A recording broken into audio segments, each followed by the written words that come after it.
बात उन दिनों की है जब महेंद्र सिंह धोनी की कप्तानी में भारतीय क्रिकेट टीम ने एक दिवसीय विश्व कप पर दूसरी बार विजय प्राप्त की।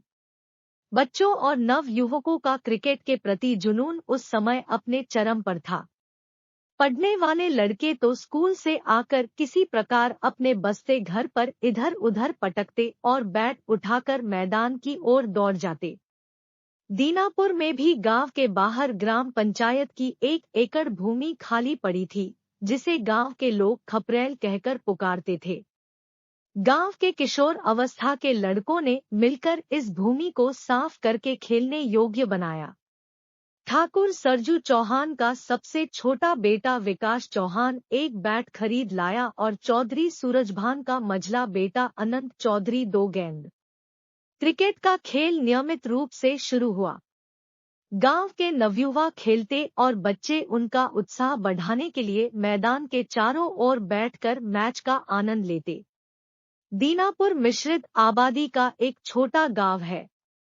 यूं तो गांव में अलग अलग कई जातियों के लोग निवास करते हैं, किंतु गांव में सबसे अधिक जनसंख्या राजपूत जाति के लोगों की है। दूसरी बड़ी संख्या जाटों की है, जो कि लगभग राजपूतों के बराबर ही है। ठाकुर सरजू चौहान और दीनानाथ चौधरी दोनों ही गांव के सबसे बड़े किसान हैं और दोनों के बड़े बड़े घर आमने सामने बने हैं। कहा जाता है कि दीनापुर गांव को कभी किसी दीना सिंह नाम के व्यक्ति ने बसाया था। उसके बारे में किंवदंती है कि वह सम्राट अशोक की सेना में ऊंचे पद पर था और बहुत ही बहादुर योद्धा था। गांव के राजपूत मानते हैं कि दीना सिंह राजपूत थे और उनके ही पूर्वज थे, तथा जाट दीना सिंह को अपना पूर्वज मानते थे। जैसा कि गांव की अपनी एक संस्कृति होती है, सभी जातियों के लोग गांव में मिलजुल कर रहते थे। फिर भी कोई अवसर आता तो एक दूसरे को नीचा दिखाने में भी पीछे न रहते।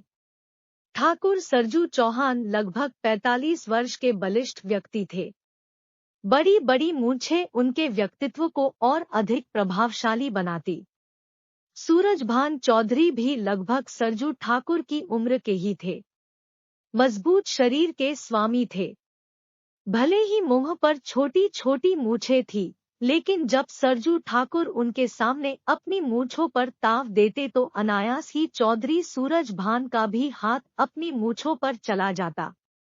न जाने दोनों के बीच क्या था, एक दूसरे को अपना दुश्मन भले ही ना मानते हो, किंतु एक दूसरे को नीचा दिखाने का अवसर तलाशते रहते। उनके बेटे अनंत चौधरी और विकास चौहान भी समान आयु के किशोर थे और साथ साथ एक ही स्कूल में पढ़ते थे। दिखाने के लिए एक दूसरे के मित्र भी थे, लेकिन एक दूसरे के प्रति आंतरिक रिश्ता वही था जो उनके पिताओं के मध्य था। एक दिन की बात है, गांव के किशोर लड़कों के बीच क्रिकेट मैच चल रहा था। एक टीम का नेतृत्व अनंत चौधरी तथा दूसरी टीम का नेतृत्व विकास ठाकुर कर रहा था। विकास ठाकुर की टीम बैटिंग कर रही थी। विकास ठाकुर ने टन्न से बैट गेंद पर मारा तो गेंद आकाश में उड़ गई, लेकिन यह क्या, अनंत चौधरी ने उसे बाउंड्री के पास लपक लिया। गांव का ही एक किशोर महेंद्र मैच में अंपायर था, उसने विकास ठाकुर को आउट दे दिया, जबकि विकास ठाकुर का कहना था कि अनंत चौधरी ने कैच बाउंड्री से बाहर लिया है, अतः यह छक्का माना जाएगा। विवाद बढ़ा और इतना बढ़ा कि दोनों टीम आपस में भिड़ गई। अब बैट व विकेट शस्त्र बन चुके थे। कुछ देर युद्ध होता रहा। कुछ बच्चों के बीच बिचावन से युद्ध बंद हुआ, लेकिन यह कुछ समय के लिए ही था, क्योंकि झगड़े में विकास ठाकुर का सिर फट गया था। जब यह बात गांव में पता लगी तो दोनों परिवारों के बीच लड़ाई का मुद्दा बन गई। दोनों परिवार के लोग लाठी डंडे लेकर आमने सामने आ गए और बात मार पिटाई तक पहुंच गई। बात और आगे बढ़ी और दो परिवारों तक सीमित न रहकर बच्चों की यह लड़ाई दोनों जातियों के युद्ध में बदल गई। दोनों ओर से अनेक लोग घायल हुए और मामला पुलिस थाने से होता हुआ कोर्ट कचहरी तक जा पहुंचा और दोनों जातियों में स्थायी बैर का कारण बन गया। अब दोनों जाति के लोग एक दूसरे के शत्रु थे।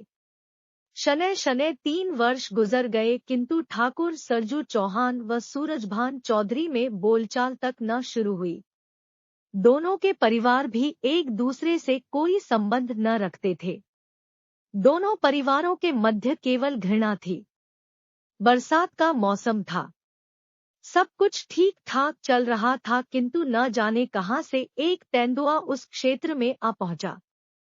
तेंदुआ बिल्ली प्रजाति के जंगली जानवरों में सबसे ज्यादा शरारती माना जाता है। वह शेर की तरह निडर, चीते की तरह फुर्तीला और बंदर की तरह चपल होता है। 2-3 दिन में ही उसने दीनापुर व उसके आसपास के क्षेत्र में वह आतंक मचाया कि लोगों ने घर से निकलना तक बंद कर दिया। किसान खेतों में काम करने के लिए भी टोली बनाकर जाते। बच्चे तो स्कूल तक नहीं जा पा रहे थे। पुलिस व वन विभाग के कर्मचारी रात दिन तेंदुए को तलाश कर रहे थे किंतु तेंदुआ उनसे ज्यादा चालाक था। वह अचानक प्रकट होता और किसी कुत्ते या पालतू पशु का शिकार कर गायब हो जाता।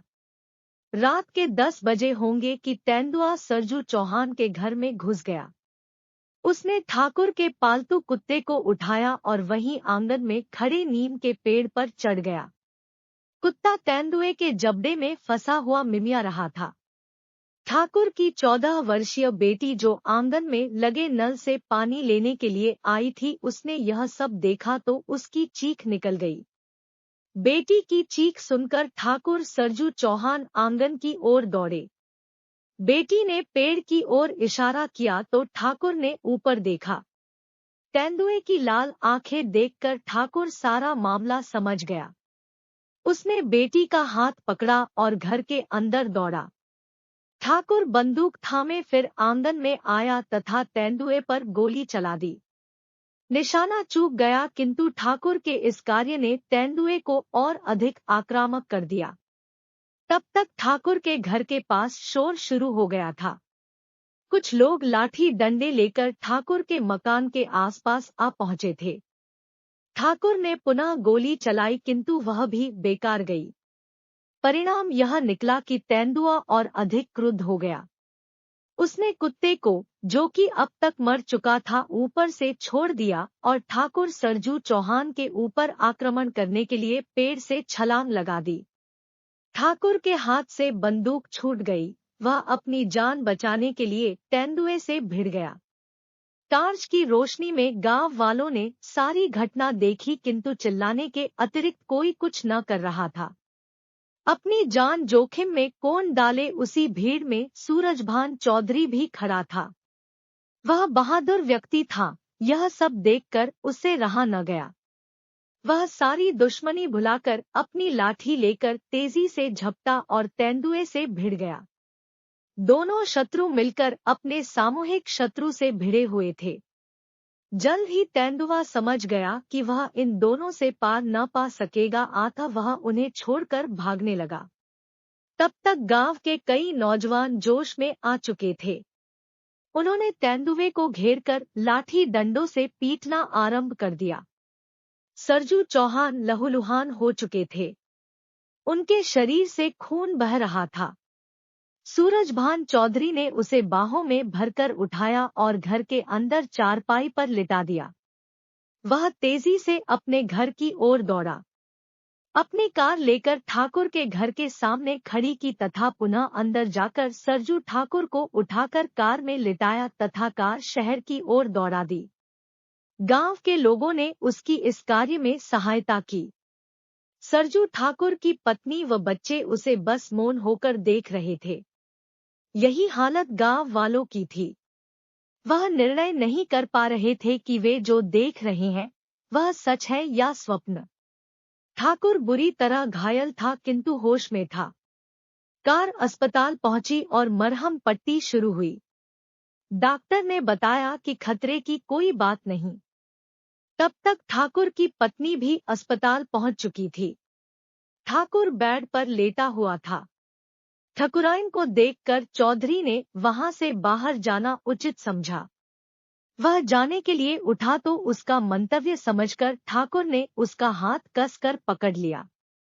मानो प्रार्थना कर रहा हो कि उसे छोड़कर न जाए। मुंह पर पट्टी बंधी थी, आता वह बोल न सकता था, लेकिन उसकी आंखें उसके मन की भावना प्रकट कर रही थी। चौधरी ने अपना दूसरा हाथ उसके हाथ पर रख दिया, मानो कह रहा हो कि वह उसके साथ है।